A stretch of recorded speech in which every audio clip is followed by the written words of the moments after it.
अहिले म विराटनगर स्थित यो बैजनाथपुर स्थित रङ्गशालामा रहेको छु र यो रङ्गशालाको पछाडिको ब्याकग्राउन्डमा देखिरहेको छ यो ठुलो क्षेत्रफलमा चाहिँ यहाँ रङ्गशाला निर्माण गरिएको छ। धेरै संरचनाहरू खेलकुदका लागि यहाँ निर्माण पनि गरिएको छ, तर अलपत्र अवस्थामा छोडिएका ती संरचनाहरू चाहिँ अहिले खण्डहर बनेका छन्। विभिन्न खेल प्रशिक्षणका लागि अथवा प्रतियोगिताका लागि भनेर कोर्टहरू निर्माण गरिएका छन्। त्यो बाहिरी रूपमा या भित्री रूपमा खेल्न सकिने वा प्रशिक्षण गर्न सकिने अर्थमा यहाँ ठुलो बजेट लगानी लगाएर सङ्घ प्रदेश सरकारले लगानी लगाएर यो खेलकुद मैदान निर्माण गरिएको थियो। हामीले यो संरचना देखाइरहेका छौँ जहाँ कि झारले चारैतिरबाट घेरिएको छ। घेराबेरा पनि पूर्ण रूपमा चाहिँ उसकै पकडमा देखिन्छ जो झारको। त्यसैगरी अब हामीले यो देखाइरहेको यो चाहिँ संरचना हो। यो संरचना चाहिँ अहिले पोखरी जस्तै भएको छ, किनभने त्यहाँ चाहिँ अब कुनै संरचना खेलकुदका लागि भनेर निर्माणको तयारी गरिएको थियो, तर केही प्रतिशत मात्रै निर्माण गरेर बिचैमा अलपत्र पारिएको छ। अहिले हामीले यो देखाइरहेको यो भित्री भाग जुन संरचनाको भित्री भाग हो, त्यहाँ चाहिँ बिजुलीको मिटरहरू राखिएको छ र यो बिजुलीको मिटर पनि अहिले अलपत्र अवस्थामा छ। त्यसैगरी यो टोयलेट भित्रको संरचना हो, यहाँ चाहिँ टोयलेट भित्र चाहिँ कामै नलाग्ने गरी यसरी जुन सामग्रीहरू चाहिँ फ्यालिएको छ, जो चाहिँ सही सदुपयोग भन्दा पनि यसको बढी मात्रामा दुरुपयोग भइरहेको छ। शौचालयको अवस्था हेर्ने हो भने शौचालय पसिसक्ने अवस्था पनि छैन। यति धेरै लगानी गरेर निर्माण गरिएको यी संरचनाहरूको संरक्षण चाहिँ कतैबाट नहुँदाखेरिको यो हालत चाहिँ अहिले बैजनाथपुरको रङ्गशालाले बेहोरिरहेको छ। यति धेरै क्षेत्रफलमा फैलिएको यो रङ्गशालाको अवस्था हेर्दाखेरि पक्कै पनि सम्बन्धित निकायले यसलाई ध्यान नदिएको भनेर हामी निष्कर्षमा पुग्न सक्छौँ।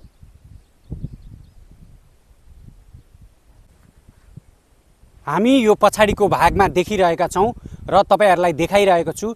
यो चाहिँ खेल मैदानका लागि आवश्यक संरचना तयार गरिएको थियो, त्यसका लागि निर्माण प्रारम्भ गरिएको थियो, तर यद्यपि अहिले यो लामो समयदेखि चाहिँ अलपत्र अवस्थामा छाडिएका छन्। यस्तै धेरै संरचनाहरू यहाँ निर्माण गरिएका छन्, प्रयास गरिएका छन्, तर अपुरो अवस्थामा छन्। जुन अपुरो अवस्थामा हुँदाखेरि चाहिँ अहिले तिनै संरचनाहरू चाहिँ खण्डहरका रूपमा परिणत हुँदै गएका छन्। प्रदेश खेलकुद विकास बोर्ड कोशी प्रदेश विराटनगरको कार्यालयबाट झन्डै 6 किलोमिटरको दूरीमा पर्छ यो बैजनाथपुर रङ्गशाला। सङ्घीय सरकारले गौरवको आयोजनाको रूपमा राखेको यो रङ्गशाला गौरवको भन्दा पनि बेथिती र राजनीतिक खिचातानीको शिकार बन्न पुगेको छ। यो पछिल्लो समय चाहिँ यो देखिएको टेबल टेनिस कोर्ट हो, तर अहिले हामी हेर्न सक्छौँ यसको घेराबेरा समेत भत्किसकेको छ र एकापट्टिको यो 4 चौरासालाई चाहिँ घेराबेरा बनाइएको थियो टेबल टेनिसका कोर्टका रूपमा चाहिँ भने अहिले चाहिँ एकतिरको पुरै नै यो तार जाली चाहिँ लडिसकेको छ। त्यसैगरी यो जुन मैदान बनाइएको थियो टेबल टेनिसका लागि यो पनि अहिले खेल्न योग्य अवस्थामा छैन, किनभने जताततै फुटेको छ, त्यसैगरी यो चर्केको छ, जसका कारण खेलाडीहरूलाई सही तरिकाले खेल्न सक्ने अवस्था अहिले देखिँदैन। ती राम्रा संरचनाहरू तयार गरियो, तर यसको संरक्षणको अभावमा चाहिँ अहिले यी संरचनाहरू क्रमिक रूपमा लथालिङ्ग हुँदै गइरहेको छ। कुल 15 बिघा 15 कट्ठा क्षेत्रफल रहेको यो चाहिँ रङ्गशालाको क्षेत्रफल मध्ये चाहिँ करिब 5 बिघा क्षेत्र चाहिँ व्यक्तिले लामो समयदेखि चाहिँ भोगचलन गर्दै आएका छन्। विराटनगर महानगरपालिका बैजनाथपुरमा रहेको यो रङ्गशालामा को यो मेन गेटमा चाबी लागेको पनि निकै लामो समय भइसकेको स्थानीयहरू बताउँछन्। खास गरी यो भित्रको भागमा चाहिँ क्रिकेट खेल्नका लागि यो क्रिकेट मैदान तयार गरिएको थियो, तथापि यो अहिले पछिल्लो समय चाहिँ जुन यो खेल मैदानमा कुनै पनि खेलको गतिविधि हुन नसक्दा यो लामो समयदेखि चाहिँ यहाँ चाबी लगाइएको अवस्थामा छ, जसका कारण चाबी लगाएकै कारण भित्री भागमा चाहिँ घाँसे मैदानका रूपमा यो क्रमिक रूपमा चाहिँ यो पिच चाहिँ परिवर्तन भइरहेको छ भने यो यहाँ चाहिँ युवाहरू चाहिँ जुन दुर्व्यसनमा फँसेका युवाहरू चाहिँ सहज रूपमा आएर यहाँ चाहिँ बसेर दिनभरि आफ्ना क्रियाकलाप गरेर फर्किने आश्रय स्थलका रूपमा पनि विकास हुँदै गएको छ। यहाँ राति पनि 11-12 बजे राति 2-3 जना केटाहरू आउँछ होइन। भोलिपर्सिको दिनमा गाँजा खाने न्युमा केही होला त्यो पनि गतिविधि देखिएको छ यहाँ। अब गाँजा खाने जुन केटाहरू आउँछ नटेर्ने अवस्था छ। यहाँहरू 2-3 जना ग्रुपमा आउँछ। बुढाले कतिचोटि गाली गरौँ, बाबु तिमीहरू नआऊ यहाँ। अब हेर्नुहोस् घाँसै घाँस छ हेर्नुहोस्। अब त्यहाँ मान्छे तपाईँ हिँड्नलाई पनि डर मर्दो छ। सर्प आउँला टोकिदेला यस्तो अवस्था छ हेर्नुहोस्। त्यो बुढाले सुकृतलाल अङ्कलले हामीलाई पनि कतिचोटि भन्नु यस्तो यस्तो छ। अब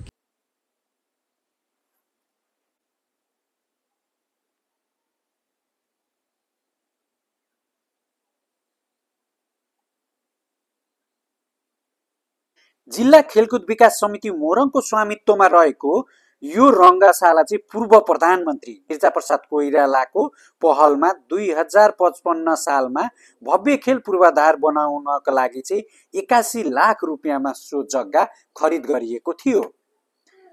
राष्ट्रिय खेलकुद परिषद र कोशी प्रदेश सरकारले पटक पटक गरी हालसम्म 3 करोड भन्दा बढी लगानी यो रङ्गशालामा गरिसकेको छ। उसले यो रङ्गशालाका लागि क्रिकेट मैदान मात्र तयार गर्नको लागि मात्र 1 करोड 70 लाख भन्दा बढी खर्च भइसकेको स्थिति छ। 7औं राष्ट्रिय प्रतियोगितामा क्रिकेट खेल भएको थियो यही रङ्गशालामा।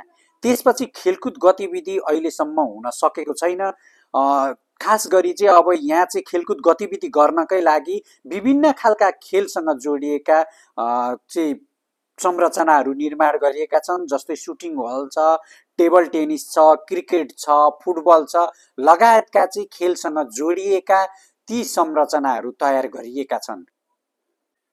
यो कराटे खेल प्रशिक्षणका लागि चाहिँ बनाइएको यो कोट हो, तर यो पनि पूर्णता पाएको छैन यो संरचनाले पनि, किनभने यो संरचना पनि अपुरै छ।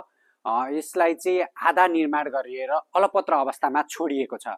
हामी देख्न सक्छौं यो चाहिँ बैजनाथपुरको खेल मैदानको यो दृश्य हो र यस्ता संरचनाहरू यहाँ धेरै छन्। संरचना त खडा भएका छन् तर पूर्णता पाएका छैनन् कुनैले पनि, जसका कारण चाहिँ अब लामो समयसम्म प्रयोगविहीन हुँदाखेरि चाहिँ खण्डहरका रूपमा यस्ता संरचनाहरू हामी यहाँ प्रशस्त देख्न सक्छौं। यो चाहिँ कराटेको भयो, त्यसै गरी टेबल टेनिस लगायतका भित्री खेल प्रशिक्षणका लागि चाहिँ यहाँ चाहिँ यस्ता कोर्टहरू निर्माण गरिएका छन्। यद्यपि ती कुनै पनि संरचनाले पूर्णता पाएका छैनन्, अपुरो अवस्थामा छन्, जसका कारण चाहिँ यो क्षेत्रमा यति धेरै लगानी भइरहँदा पनि यसको सही सदुपयोग भने आउन सकेको छैन।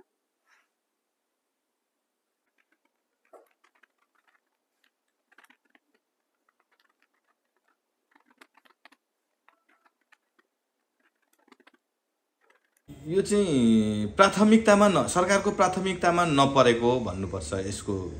यसलाई यसरी बुझ्नु राम्रो हुन्छ।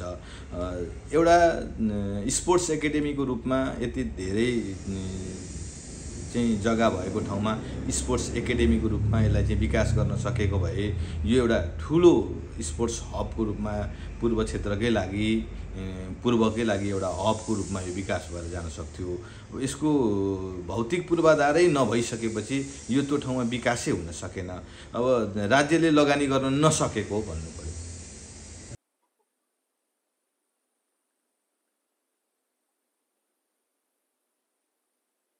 सङ्घ सरकार त्यसै गरी प्रदेश सरकार र स्थानीय सरकार तीनै तहका सरकारले बजेट विनियोजन गरेर यो खेल मैदानलाई चाहिँ विकास गर्न सकेमा खेल जगतको विकासका लागि यसले पक्कै पनि टेवा पुर्याउने नै छ।